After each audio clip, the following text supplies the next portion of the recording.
Welcome everybody to another 343 TV Selway Techno Saturday. Of course, my name is John Selway.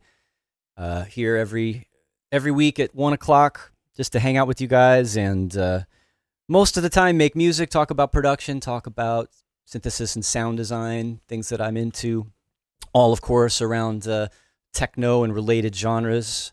And today, every 4 episodes we do Techno Friends, where I bring on somebody I know from the music industry, someone that I've worked with or collaborated with, or someone I appreciate. And all of the above is today, actually. So I'd like you guys all to give a warm welcome to my special guest today, Oliver Chesler, also known as the Horrorist. How's it going, Al? Hey, everybody. Hi, John. I agree with all the above except for work. I don't think we actually ever worked together. Oh, never. It never felt like work. That's anyway. A good thing to talk about, actually, like when it's work versus when it's just being creative and having fun and things happening, right? So yeah, I mean, I think this is a big deal, right? I always had to keep a job other than my music. Even now, I have a restaurant in Berlin. You've got. Look, we're going to talk more about that. Let me just take a moment to acknowledge the chat. First in the chat today, congratulations. First commenter Haley says the Horrorist is the best. Looks like you've got a fan in here, Oliver. And I agree completely. Thank you. We have Andrew Duke, who's a regular here. Nice to have you back. Matthew Xavier, hey, what's up? And Max Wild. For those of you who don't know, Max Wild is our sort of commander-in-chief here at 343 Labs. And hello, Slinky Techno. Welcome. Hey, Hank, what's up? And so those are just our first few chat members.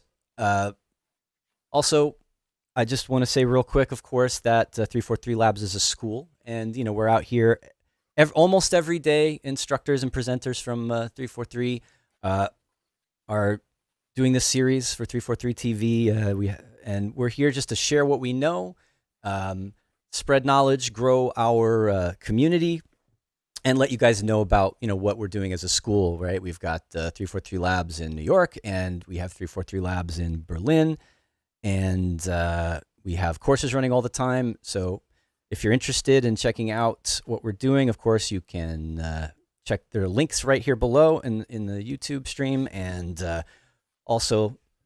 As ever, please like, please follow, please subscribe, all of that. Let us know what you think, and let yourself know when we're broadcasting. You'll get notifications. So, what are we going to talk about, Oliver? I don't know. Well, we just, it's hard to avoid the big, politics around us in the moment, Oh yeah, I heard president elected 5 minutes ago, so that happened. We heard some here in New York. I had my windows open, and I heard some people cheering in the street and honking their horns. Yeah. There's something happening today. So although I feel like, yeah, I mean, okay, maybe people watch this later just so everyone knows Biden won the presidency just now. Although I think for me, politics is never had any invasion in my music space at all. Like songs about politics and things like that, but didn't really affect me musically. Did it ever affect you? Did it make it so you couldn't make music or anything like that? Like, well, I gotta say, okay, you can't travel, but politics? That's not, COVID's not political, or it's been made to be, right? Yeah. Not to go too far down the wormhole of politics and social issues in a techno music show, but I have to say that, we've been amongst the fortunate. We've been able to live our lives and do what we wanted to do without having anything kind of institutional get in our way, and that's not the same for everybody. So, and that as far as COVID goes, also we're here, we're in our homes, we're in our studios, we're still able to make a living and somehow and do what we do. So, we should count our blessings and not take it for granted. Let me just mention here in the chat, we have every week we've been trying to do giveaways. This week we have another copy. I think we did this a couple weeks ago. Another copy of Analog Lab. So this is your chance to join and try to win the free copy of Analog Lab 4, which is actually, it's a nice plugin to have. Just recently I did a stream where I was making techno with presets, and that's the instrument that we were using. So I Do haven't I used it. see It's cool. I see someone named Strobo or someone named Eva who says Strobo here. Is that who I think it is? Give us is this stroboscopic? Is that Liza? Another really good old friend, I believe, popping up here in the chat. That's really nice. And anyway, Amy J says your Thunderdome songs are amazing. Oh, like our I mean, Oliver had his temper tantrum stuff, and then we had our disintegrator tracks, which for a while there got pretty heavy. And yeah, we did have some releases on those compilations, which were, I don't know, they were pretty important back then, right? I'll tell you something funny. So I keep everything, and then just with all the downtime with COVID, I was looking through like old faxes, and I'm tempted to post them all online because you would be amazed how much money we made. Like the music, just the people in the music business, Right. like one song on a compilation, 5,000 euro advance, or like some of the publishing deals, they're huge. But it's sad that it's all gone. Not sad in the like oh, I want money greed, but sad that musicians today work just as hard and don't get anything for making their music. It's all live shows. Yeah, and the now, music business economy, they can't even play. The music business economy is way out of balance for sure. I agree. Yeah. It's been that way for a while, but it used to be that like you're like middle class, working class musicians could make a living, and now it's next to impossible. It's really hard. You have to do like so many jobs to keep it going. Yeah. So, that's why I always keep a job on the side. Is even when I was doing really well in the music business. Sure. That said, though, you've been pretty consistent with your label, things to come, and your live performance. You've toured nonstop. I mean, up until recently, I suppose. You've worked really hard at like marketing yourself in a lot of different ways over the years.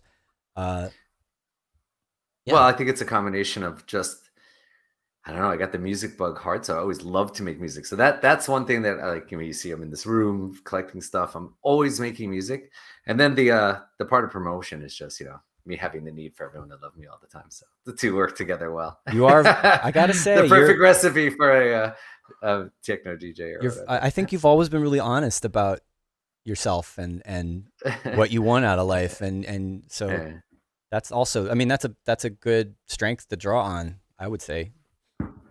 Yeah.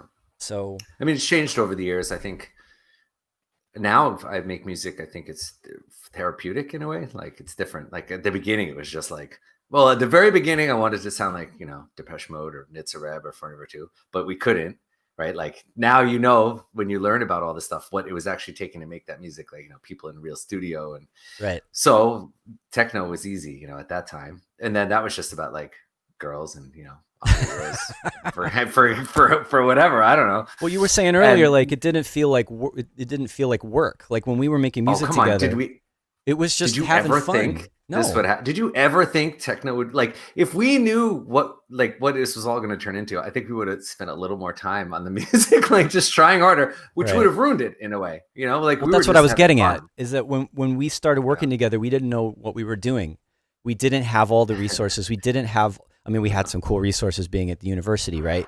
Actually, that reminds me, right behind me, I'm going to switch my screen here. This is us. This is probably 1992. Seriously, right?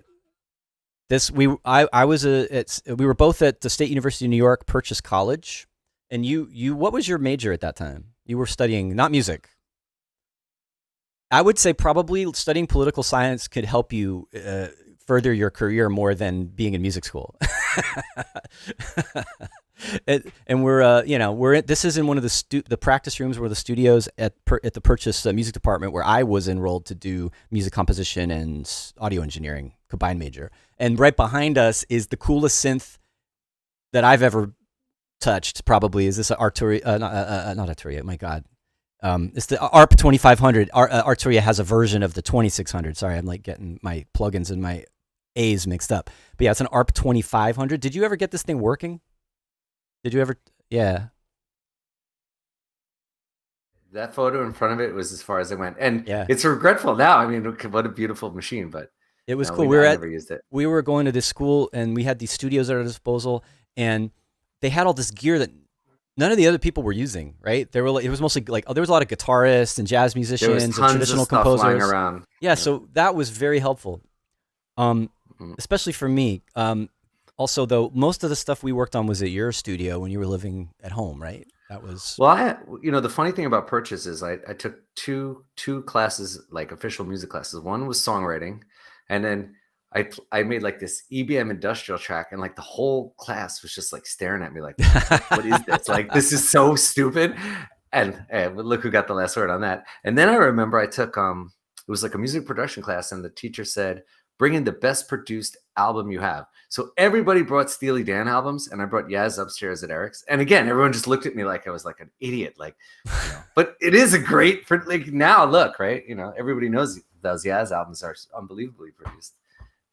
Yeah, that was an interesting moment in time. And like, we were kind of like, there weren't a lot of, like I said, there was like you and me and a couple other people that were into electronic music at that time. So that was pretty much. So, anyway, I want to switch over to my live here and have a listen to some music finally. All right. I have a few tracks queued up here. So we can listen and kind of talk a little bit about what we were doing. And I don't know. This is actually, I believe, the first track that we ever made together. Am I right? Human? I think. It's early. I don't know if it's the very first, but it's definitely the first we released. Maybe it's the first that we finished. And so here's the thing. We were talking before about like we didn't know what we were doing, but we did, kind of try just for the record, John knew a lot more about what he like how to make music than I did. He's definitely, I have to give credit to, like, I wouldn't be here if it wasn't for John, for sure. He taught me a lot. I appreciate that. Thanks very much. And I think, but at the same time, while I did know more in terms of maybe like technical things, like as far as stylistic sound design, synthesis things, I was much more naive back then. And being naive actually leads sometimes to new, fresh sounds. And so we were trying to copy the music that we heard at the raves. We were going out to like the Storm raves, like the Frankie Bones and those guys were doing. And we went out to Long Island. So there was that studio rave. Did we do that? Did you come along to that? And that little, like, there was like that rock and roll, practice studio. And we were all like in this little, that was crazy. Yeah. And that was one of the first places we played our music for other people outside of school, I think. Yeah. So yeah, here, let's, everybody hear that? So we'll listen to to the music for a little bit. I'm going to acknowledge the chat. And it turns out that Eva is, in fact, our old friend, Liza Stroboscopic. Really nice to have you here. We've got, she's playing on her mini rig. Okay, cool. And we've got Bug Tank checking us out from Lower East Side Chinatown, which is, right around the corner from where I am. And Bug Tank is hearing the celebrations on the streets here in New York. Welcome, Keon from Locked Down UK. Sorry, we still have to deal with these lockdowns. Let's get back to the music.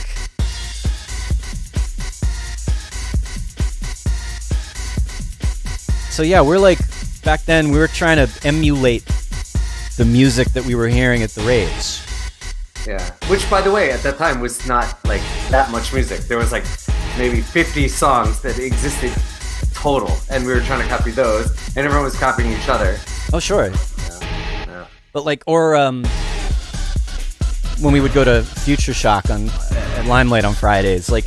Here we go. Wait, my first show and tell. Can everyone see that? Wait. Where they totally screwed up the name of the track. But yeah, was this our first show? I can't see which way I'm going on that. No, it's right. It's right? Move it over to your right a little bit. My right. There you go. Oh yeah, okay, there we go. So this is Lord Michael Future Shock at the Limelight when we played. Can't even read that. I don't know. I don't know. But we played with Repeat, Punisher, MC Romeo. Punisher was Jeff Mills. And the Punisher? The Punisher was Jeff Mills. Yeah, well, I know he had the track Punisher. I didn't know that was him. Okay. I think they cool. booked him as the Punisher on some of those early flyers. Yeah. And you'd actually, I'm going to pause the music for a second. I like this little anecdote. When we were there, we had a meeting with Lord Michael to talk about our gig and like get our advance or something, and we were standing on the empty stage in the limelight, and there was this guy running around with the tape recorder, and he came up on the stage, and someone introduced him. Oh, everybody, hey guys, this is Jeff Mills. And I'm like, hey, how's it going, Jeff? What are you doing? He's like, oh, I'm recording the limelight. And then he like ran off with his microphone. He was just like walking around the club recording the sounds of the club just when it was empty. I don't know. Do you remember that? I have this vivid like memory of Jeff Mills walking around with his microphone in an empty club. Well, I remember Jeff playing, and then when he would finish playing a record, he would throw it in the crowd. I remember that, but I don't remember the other thing. I remember we saw Underground. You were with me when we saw Underground Resistance at Limelight? Unfortunately, I missed that one. Oh yeah, it was cool. They came out on stage with the masks, and they said, "Who's from Detroit or whatever?" And no, nobody said anything. And then it said, "This is your punishment." It's like, you know, he played the big track. I'm trying to see. Oh yeah, Friday, July 3rd. What year? 1990. Wait, it's here. 1992. So yeah, Friday. That's what we did on Friday, July 3rd, 1992. I have pretty strong memories of what went on when we were going to the Limelight back then. Yeah. And I'm gonna play this a little bit more. This is my favorite part of the track. The whole build-up we did here.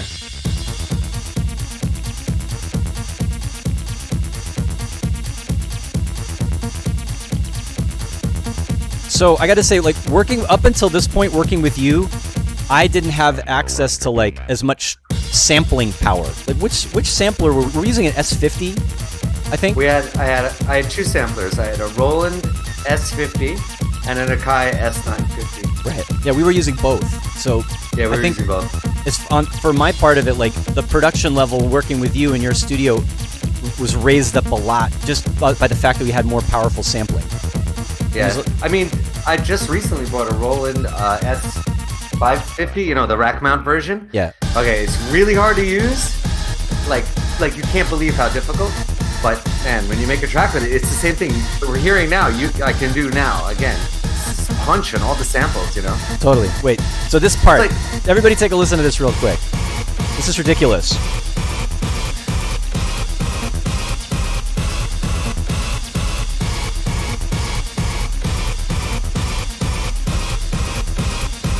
Here we go. It's ridiculous.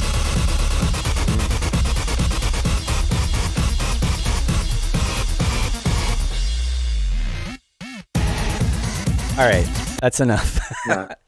So I remember, I think you came with me. We presented this for like, I had like a composition like jury for the department. And everybody was coming in, and we were sitting in the auditorium, and everybody's playing their student compositions, and there's like some mellow jazz and like some neoclassical and like some pop and some rock, and then we played that, and it was just like blowing the whole room up. It was a weird time. I don't like New York City club scene went from like no techno to like all techno overnight. Yeah. And I think it was like, it's hard to imagine, like nobody today would ever think like, you know, guitars versus electronic music, but this was like a big deal back then. Like things were changing all around us, and a lot of people didn't get what we were doing at all, especially at school. It was definitely like, what the hell? Right. Yeah. We had to go outside of our campus environment to find the techno scene and be part of something. And that's how we got our start. I think both of us in, you know, being in the music business and, you know, getting into producing records and hooking up with record labels and meeting DJs. In my case, even becoming a DJ. And then we made friends and ended up working with them through our lives later on. But yeah, that was, I remember where it all started for us. When I think it was either the first record we did on Direct Drive or one of the ones we did for Lenny, we brought it to school. And when we're talking to, I think it was Jim McElwain, somebody in the music department, we gave him a copy of the record, and they're like, "Oh, who released your record?" And we're like, "Oh, we did it ourselves." And it was like unimaginable to the guy, you know, like that's just a group of Brooklyn people or us made the record, you know. Like, well, are you talking about thinking, things to come, like when you started your label? No, it was one of ours when we brought like one of the Direct Drives to school. We were right. Like they were just couldn't get their head around like people were making their own records, not like, through like you don't have label. Yeah, you don't have to go to a major label to get a deal. It was like the beginning of that change too. Sure. Yeah. No, that's true. You're right. So yeah, that was you're mentioning Direct Drive. Direct Drive was a label run originally by a DJ named Jimmy Crash, who I think is well out of the scene by now. But he was Yeah. he was God bless you, Jimmy. He's a born again Christian, so I had to right. tell him. You got to throw that in there, which is it's a nice thing. It's a nice thing to say, acknowledging that.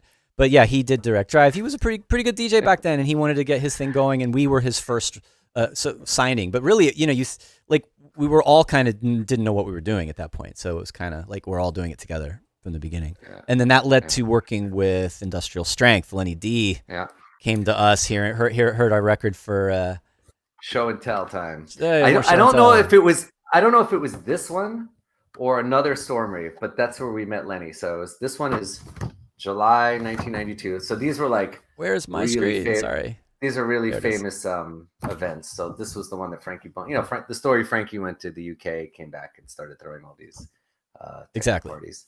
But this one, I don't know if you can see who, but we played. Who else? I don't know. X Crash, Heather Hart, Dennis the Menace. A lot of names I don't know. Frankie, a lot. Sandra Collins, Ralphie D, Kyoki, Adam X, Lenny played. So maybe this is the one. I don't know. But that's where I met Lenny at a Storm Rave. It might have been one that got shut down. I don't know. It's all a blur. Yeah, one of them we were. Yeah, it's been a long time. Yeah. So back into the chat real quick. Bug Tank says, this is very rave. Well, yeah, that's what was happening for us. 1990, 91, 92. That was what it was all about. Andrew Duke asks, is that a Mackie 1604 just over Oliver's shoulder? Oh, yes, it is. Welcome. And a lot of our stuff was made with a Mackie at one point, right? Lots of toys back here. This is not the original 1604. This is like a 140, I don't know, 140 something that I bought recently. But the thing is, I also have like some old Boss mixers. So like I'd make tracks just in the box, then I'll use just the modular, and then I'll just break out like old stuff only and like, go through time, like have fun. But I will say that buying the Mackie again recently, like maybe just 6 months ago, it's crazy. It has like this totally amazing sound to it. It's so cheap, but you can't get the sound any other way. I mean, I'm full of every piece of gear in the world, and you can kind of think about these old mixers sort of like you think about saturation plugins in your DAW. Like they can just be signal processors to give you a certain. The thing tone. I love about this is the mute. The mute switches that you can mute in and out without clicking. Like so. I'm performing on the mixer. I even go out of the audio interface into one channel. And then I use the EQ sweep and reverb sweep. So it's like you make a live track just muting and playing with the mixer. It's really cool. That's a good workflow. Yeah. It's kind of I've always liked this kind of now we have the power of DAWs and Ableton Live and MIDI controllers and all this stuff and like a million plugins to do anything. But I've done workshops on this actually, like combining hardware with your DAW and then setting up your DAW so that you're using the beneficial limitations of hardware and that workflow with your DAW. It's really, really powerful, I think. You get the best of both worlds that way. Yeah, like if I'm making like a song, like verse, chorus, then the computer is definitely a much better way to go. Sure. But like for electronic music and techno, like if you got to do it live and then edit it later. The hard part is like if you do everything through the Mackie, there's no like inserts to get each channel out with the EQ and stuff. Right. So if the mix is off, we got one more question from Andrew. Sometimes. One more question from Andrew. What gear did we use the most to do our tunes back in the day? Well, we mentioned the samplers, but what else were we using? I would say the most special thing would be the Electrocomp, right? Because that had a lot of those crazy sounds came from that. And then nobody has one of those. Like there was only, 2,000 ever made. And we used that a lot. Electrocomp 101. It was like my father worked at a school. I'm looking for a picture of it. Keep talking. It was like an education machine. And then he took it home for me. And then, but it's like I don't know, imagine a mini movie, but it's always distorted. You could never control it. So we would sample that. Yeah, there it is. Yeah, there's a beauty. And we used a Juno 106, 2303s, 909, Right. This, though, I think this was the special sound for sure. Because like Junos, 303s, everybody had those. Yeah, exactly. The Electrocomp was like, if you look at it, it's not too far off from like, like a 3-oscillator monosynth, like a Mini Moog or something. But it's semi-modular. You can patch it and come up with crazy stuff. Nowadays we would know what we were doing with this thing. But back then it was like, what happens if I plug this into this? It was totally experimental. We plugged microphones into it. We plugged the drum machine through it. We were just always messing around. Yeah. And I don't know if I can find something that has that synth in it here. I don't think we used it on Lock on Target. We didn't use it on Carousel. The entire track is going through it. That's true. Let's listen to that one. All right. So, and 99.9. So this was our other project. So Disintegrator was more kind of ravey hardcore direction, or at least especially it became that, right? Then we did some kind of darker techno-y trancey stuff, and that came out as Koenig cylinders on a sub-label of Industrial Strength, IST, or Industrial Strength Trance. And, back then trance wasn't a dirty word, really, with techno purists. And I think neither of us are musical purists. We like lots of different kinds of stuff. Tech house is the new trance. All right, so this is Carousel. Definitely more on this entire filter sweep thing. It's because the whole thing is going through the electrocom. Right. And listen to that. It's beautiful. And then what's looping through it though is just a random sample from a guitar loop on FM radio. Yeah. Do you remember that? No. You did it. You hooked up your radio. You plugged the output of the radio into the sampler, and we were literally just randomly sampling. We would spin the dial on the radio, and then hit record on the sampler, and whatever came out, we didn't preview it. We didn't know, and we randomly got this beautiful guitar plucky loop, and then ran that through distortion in the Boss SE50. Yeah. And it's the distortion and the delay, and that's all going through the EML filter. Kick drum. And the 909 kick drum running through the is that the same Boss pedal that you had back then? Not the exact same one. No, I bought it again. Yeah. PS1. Yeah. So we had we did pretty well with the Disintegrator stuff, but for sure the Koenig cylinders outside of the hardcore scene, the Koenig cylinders records got the most play globally, I would say. Yeah. So yeah, this is we don't have to listen to this whole thing. Let's drop in a little bit. Yeah. It's like a big, the sun's coming up. Oh yeah. I think. And this is the tranciest part with the melody that comes in. Yeah. I think it's a little over the top, but it's good. It's the right moment. All right.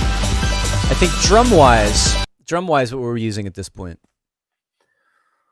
Well, it's not a 909. Yeah, but it's not a 909. We always had a 909. I think a lot. We did a lot of samples in the Akai for drums. A lot. This one I remember. I think was the R8. The hi-hats sound to me like. Oh yeah, we had R8. Oh yeah, R8. I'm pretty sure this was R8. It's right back here. Let me Same get the one. R8. Hold on. Sure. Yeah, hold on. All right. Nice. This is fun. Just while he's getting his gear out there. I hope you are enjoying our kind of strolling down memory lane here, listening to some of our old tracks and talking about the old days, and also talking about the gear. Right? I know some of you are also interested in hardware and what instruments we're using. So this is great. Yep. There's the R8. This is just amazing. If you how heavy and how it feels. They don't make anything like this anymore. I sound like an old person. And John, you would love this. If you use this today, you'd be it's like all these okay, so we use this stuff and not knowing and reading the manual. I read the manual and know how to use it now, and it's so good. All the stuff you can do, this human rhythm crap and all the stuff in there. Well, it's all kind of stuff that is easily done in DAWs nowadays in software. And back then it was a little more new and weird. Yeah. It's also weird though. When you use it on its own, nothing sounds like it. That is definitely one of the classic drum machines out there. Look at this thing; it's awesome. Yeah. You've got sound cards for it still. Yeah. Cool. I mean, it's the thing. People all the I think there's a whole period of hardware that's still not expensive. That people, if they really would just buy a few pieces, would love it more than their computer. Sure. Just get into it. Yeah. It's a way to sound original too. Exactly. I have to admit though, I've become pretty lazy with hardware. I have it. I've got.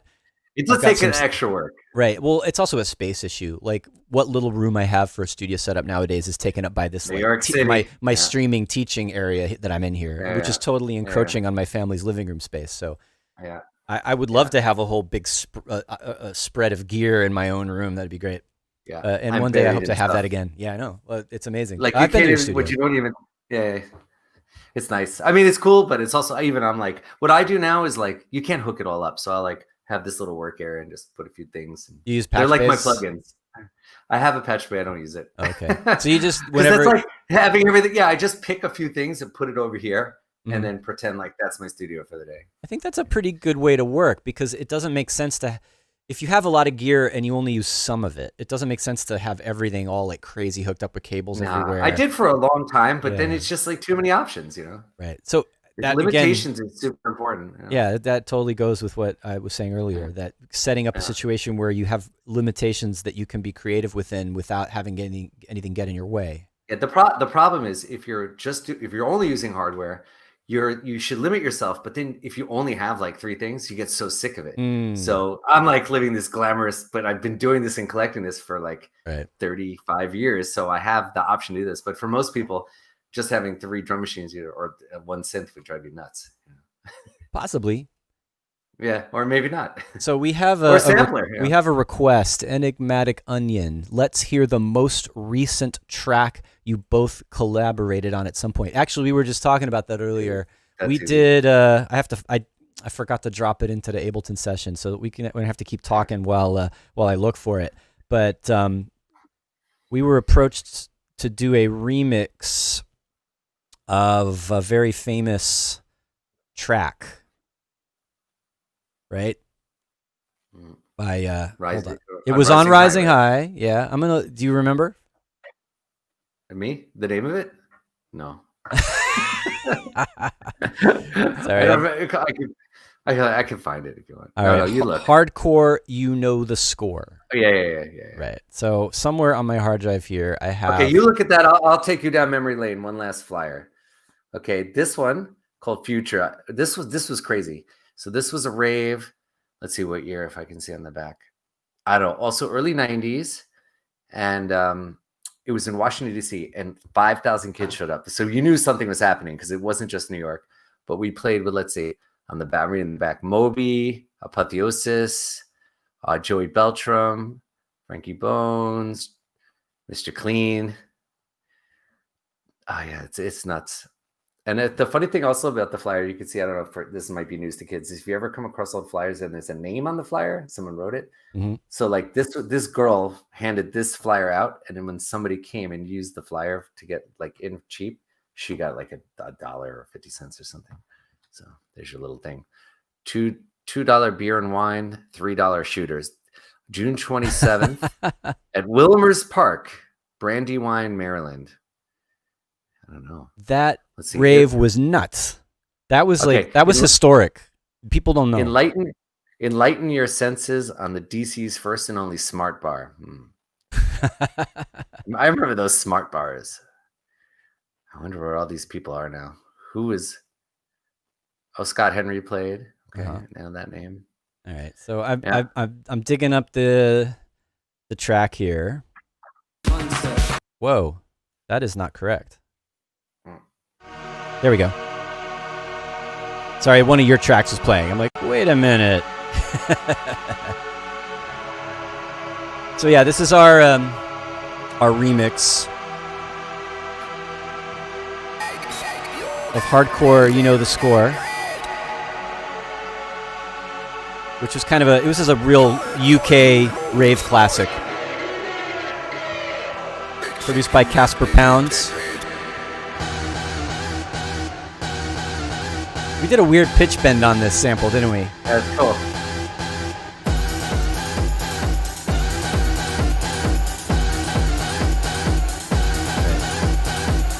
Just gonna, while we're listening to that, go back to my browser, check out. I want people to know what this is a remix of.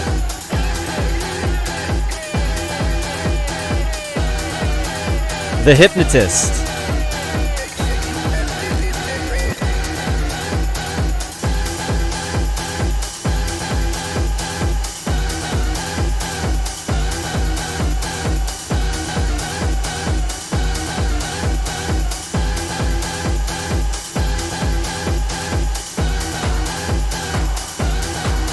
So here's the vinyl label.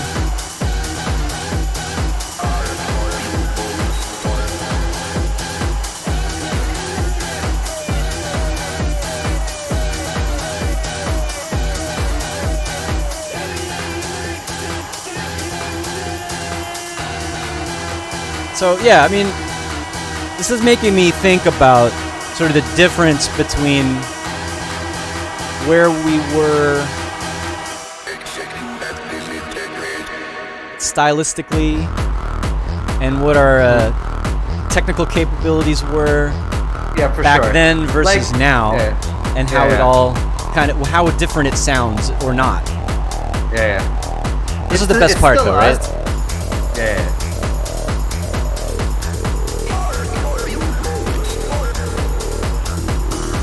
It feels slow. Yeah, it probably is a little slower than the old stuff, right? Definitely. We were working at like regularly 138, 140, 150. Then the hardcore stuff was like 160, 170. I kind of, on reflection, I like this remix we did. I wish we'd done more just sort of the techno-y part and less of the ravey part. You know what I mean? Yeah. But you know, you can't hit rewind. I like it. Yeah. Well, we know what we're doing. It's a really good one.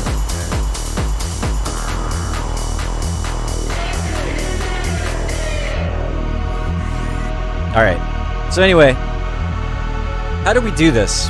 Let's talk about our workflow for this remix and how we were able to work sort of after all these years. Like we used to, you know, we don't live in the same place anymore. You're in Berlin, I'm in New York. You did come to Berlin, didn't you? Well, didn't we start this together? That's right. Yeah. So that's how this started. So in Oliver's amazing hardware geared studio, you had some new sampling module you would put in your Eurorack. Did we use it in the Europe? Yeah. Or was it the best? Or was it the It was either that or it was the it's the Qubit Wave sampler. That's what we used. But yeah. Right. So we took we got some of the parts for the sample. We threw it into the modular sampler, and that's where I think like the weird bendy thing came from. Was just exactly tweaking something. That's what I like about it, because like, you know, you take it if you use like, now I use a ALM squid, you know, squid sample, but then I was using the wave. It's so cool because the sample with all this stuff and LFOs, and you get more random stuff. Plus the timing is all weird on all this stuff. So we started with that. Right, and then we had the original vocals. I think what I actually started in live with, I laid out some of the parts, and then I sent it to you, right? You opened it up. I remember I used this plugin, the little speech synthesizer plugin. So we added some new speech synthesis, right? Oh, the video's going crazy on you. Oh, that's okay. Right now, you're like, you've turned into some alien crazy. Speech synthesis, yeah. That is weird. Cool.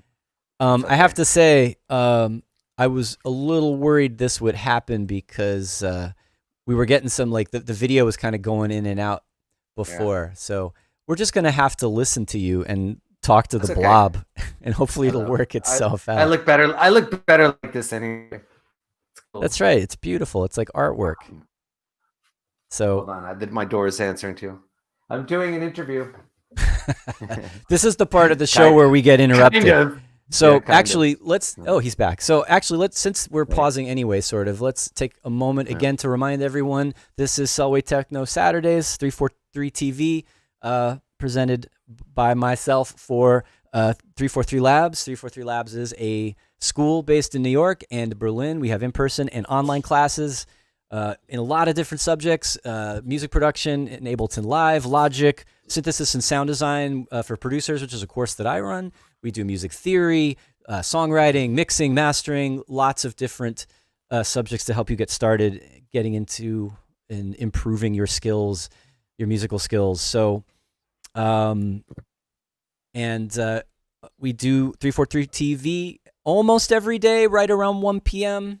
On Sundays, sometimes we do occasional feedback sessions, and there's a mixing show that's monthly. I think the feedback sessions are also monthly. We've got dolltr tips and tricks on Monday. We have TAETRO on Tuesday, TAETRO Talks, and he does something similar to our show today, although he takes a call-in, so you can speak with people and speak with him and get feedback and discuss your music production. And then he does interviews. Wednesday is Hybrid Studio with Louis Beck, and he's working with Logic and hardware. And Thursday we have Max Wild doing his Theory Thursdays, Abe Duque on Fridays with his Basic series, and then yours truly comes in on Saturday with what techno-related material. This is the Techno Friends, where I bring in somebody to talk to, and we hang out and listen to music and reminisce or talk about music production things. Next Saturday, I'm going to be taking a look at a plugin. Basically, I like to take something new that I haven't used or haven't used very much and try to see what I can do with it, with techno or a related techno genre in mind. This time it's going to be iZotope's Iris 2, which is a very odd plugin in a way. You'll see it's a kind of a sampler, kind of a spectral synthesizer or resynthesizer, and there's some specific things you can do with it that there aren't a lot of other synths that can do what it can do. So, and this in November, this isn't related to 343 Labs giveaways, but Plugin Boutique and Beatport are partnering up to give away Iris 2. So you can go to Plugin Boutique. There's a code. You'll have to look it up online, do the research, but you put it in your cart, you put in the code, and you pay nothing. It's not a cheap plugin, so I would jump on that if you're looking for a new, cool, weird plugin that you wouldn't normally have access to otherwise. So I'm going to be taking a look at that and just doing some experimenting in sound design and building up a techno track using sounds that I make with it.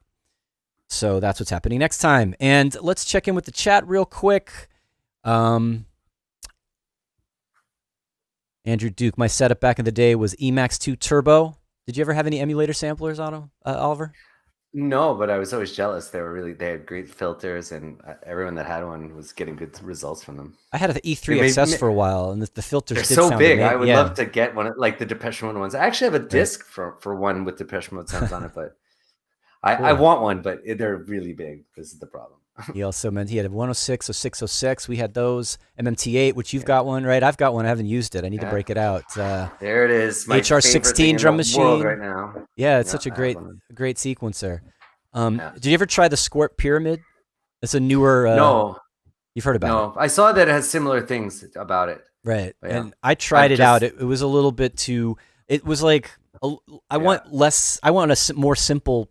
It was a little too complicated. I want something more straightforward. It's so easy to use and so cool.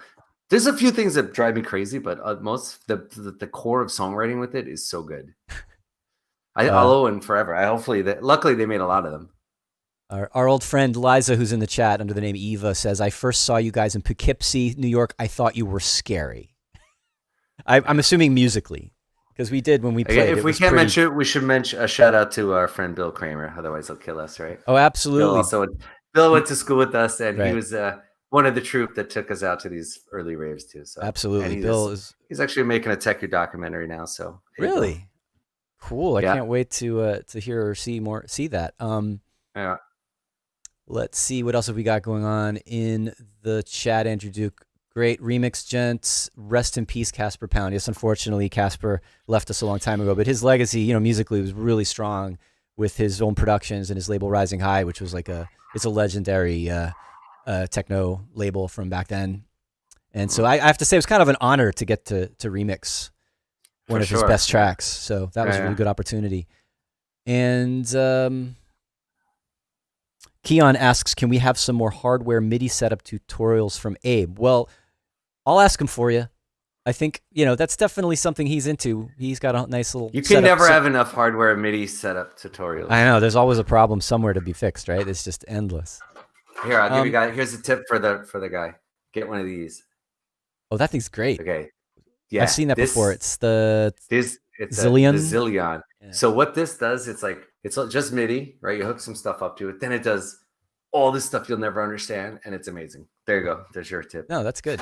So I also, before we continue on, we're in the home stretch. We're in the last 15 minutes starting now. I want to remind everyone, please, if you have questions, throw them in the chat. We'd like to address your questions. Anything that you want to talk about, feel free to throw that in there. I'll keep an eye out on the chat. Also, it's probably coming up on your very, very last chance to enter the drawing for the free copy of Arturia's Analog Lab. So if that link was posted up the chat a little bit, you might have to scroll and get your name in there if you're interested in that. And we'll be announcing the winner very shortly here in the chat and in the live stream.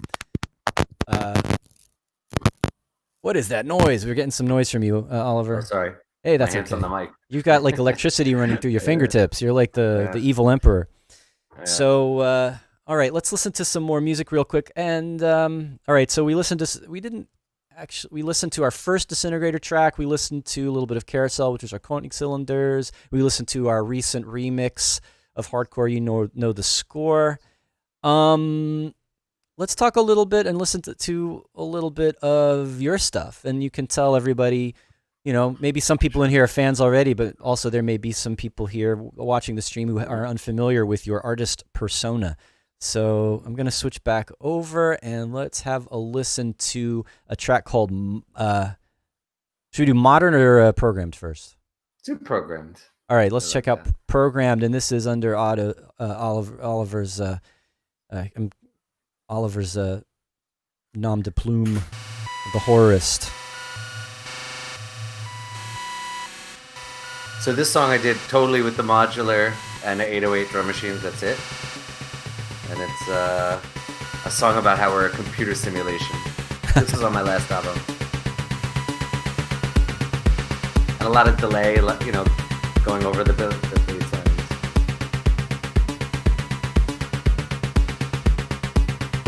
The electrical signals racing to and from our brains. We can never truly be sure that our universe is real. I like the samples. Where'd you get those? Ray Kurzweil. Oh, nice. Kurzweil was the last one. To our retina. We are 808, probably, you know. no, we are probably living in a computer simulation. Digits, numbers, concept. Oh, that wasn't you. That was the other track coming in. DJ and part. I'm doing a remix live. Universe, algorithm, platform. So I gotta say, you have always been like a serious, deep fan of EBM, kind of dark wave, synth wave, industrial dance music. Like all of that has been like kind of a center point for you. And I feel like you have perfected it. Like you know how to do the sound in your own way. It took me like my entire life to get it right. If you listen to, like, for example, this song, if you listen to Clock DVA, a song called The Hacker, okay, it's very similar to this vibe. Although, this is my own thing, you know. The lyrics is what makes it my own, you know. Yeah, absolutely. Well, and that's another thing you've always been really consistent with is your vocal style and your songwriting style and your lyrics are, you know, you've developed. Yeah, I mean, luckily I put vocals on my stuff. That's how I stand out. I mean, there's a million great electronic producers, you know.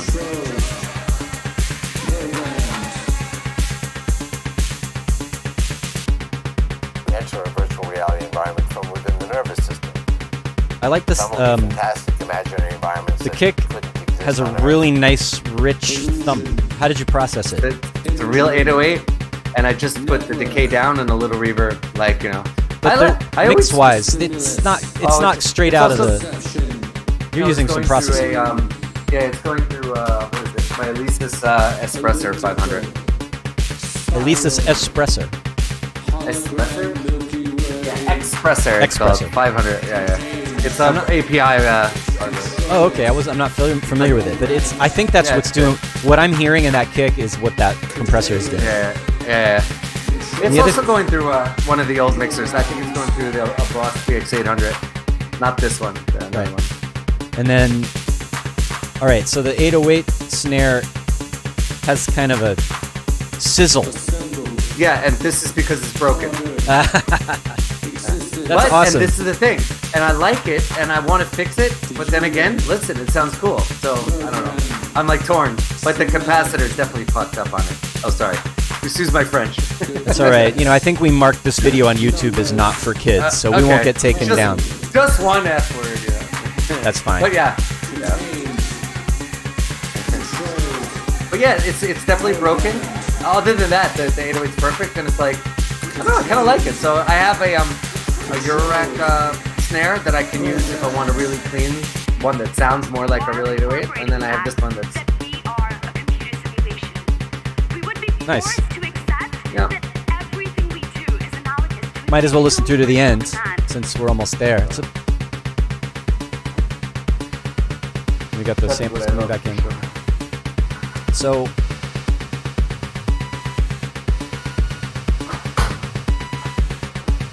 what do you think, chat? Do you like the Horrorist? I know some of you have, you're already familiar, but you've got a really big catalog. I have to say, I'm the first to admit I'm not a prolific producer, composer. Like, so we have kind of, I know you've released a lot of tracks, multiple albums. Like, you've been real consistent about just kind of cranking out your sound. And It's more, I think it's just like, it's like I genuinely, it's probably the only thing other than, my relationship with, in my, those, it's one of the things that makes me happy the most, and actually, I was looking on SoundCloud. I have like 900 songs. Most of them are unreleased, and most of them are terrible. And I think that's the key for electronic music. I think if you're in a band or whatever, you rehearse and then you come out with a good song. It's going to run. With electronic music on your own, I think you have to make a lot of music and just pick the good stuff and just give up on the old crap. Yeah, I agree with that. But I've never been as, and maybe it's like a work ethic thing or an attention deficit thing. Like, I've never felt that like drive. I've tended to work when or play, if you want to look at it as play. Just when I feel like doing it, when I'm if I'm inspired or I get a specific idea to get started with. And actually recently, since I've become a teacher, a lot of times my musical inspiration will happen when I'm working with the class or with a student and presenting an idea, and then I'll be like, oh, that's a cool thing. I'm going to keep that and finish it later, that kind of thing. Or even being in a class with students who do different kinds of music, and they'll have an interesting idea that I may have never tried to do before. So there's an interaction from teaching and I think that also connects to how I've always enjoyed collaborating with others. So like some of my favorite music ever that I've had anything to do with there's a couple things that I did on my own that I'm proud of, but a lot of it is stuff like with you, stuff with Christian Smith, where what we did together was like bigger than each of us separately. You know what I mean? Yeah. I could never write the music that we did together alone. I mean, definitely it was 50-50 influence, we wouldn't have had any success early on I wouldn't have had any success at all if I tried to do it by myself back then, for sure. Well, yeah. And the other thing I'm glad we ended up working together because it started a lot of good stuff. Well, I mean, and the other thing I want to say is like, back then you couldn't really plan too much out. You're basically recording live to a tape. Right. And now I feel like one thing that I think is super important, other than limitations, is getting a system set up so you get through the arrangement of a song pretty quick. I mean, this is important. Oh yeah. Like, don't worry so much about the sounds or even the second or third verse or lyrics. Like, just get your structure down, and then you go back. Like, get the I don't know what you call it. Arrangement, the big picture, the taste of the song, because I think that's what holds a lot of people up. They just get stuck. I see it all the time, even with myself. Like, that's why I have to get the song out fast. That's why I love this little hardware thing, because I'm just like knock out a track and fast, and then you go back and you're like, oh, this is cool. Definitely, that's my tip. What you were saying earlier about making a lot of music and cranking stuff out and not necessarily releasing it all. I think that's important because you're practicing. Yeah. Like, the more you do it, the better you get at it. Please, everyone throw most of your tracks away, because no one There's wants to hear them. There are a lot of bad shit out there. And it's a two-sided thing, because people are into what they're doing and they're excited and, oh, I finally made a track that's good enough to like get on Beatport or something, but it sounds like thousands of other tracks that are almost identical. I'm like, great, you did it, you achieved it, but the world doesn't necessarily need another melodic techno clone or whatever. And it goes with any genre. I'm not dissing on that genre. So we have a couple of other things in the chat here. Maverick Pussycat says, what was the story of the voicemail on the track Can You Hear the Sound? That's just it's with Lenny and the police and everything. Is there a story behind that, like something crazy? Yeah, no, I still can't tell you the story. It's gonna be buried. No, it won't be buried with me. I promise. When I die, my password for Facebook Messenger and all these stories will be released to the world. Everybody will get the truth about it all. But until then, no, not yet. Very good. Especially these politically correct days. No way. Right. Yeah, things have changed a lot. But we don't have to hit rewind. We can sort of be in the moment. Let's just thank God there were no cell phone cameras at the Limelight. That is, there's probably a lot of people that are happy about that. But there was like a freedom in that, right? Like not having everything documented and broadcast right away.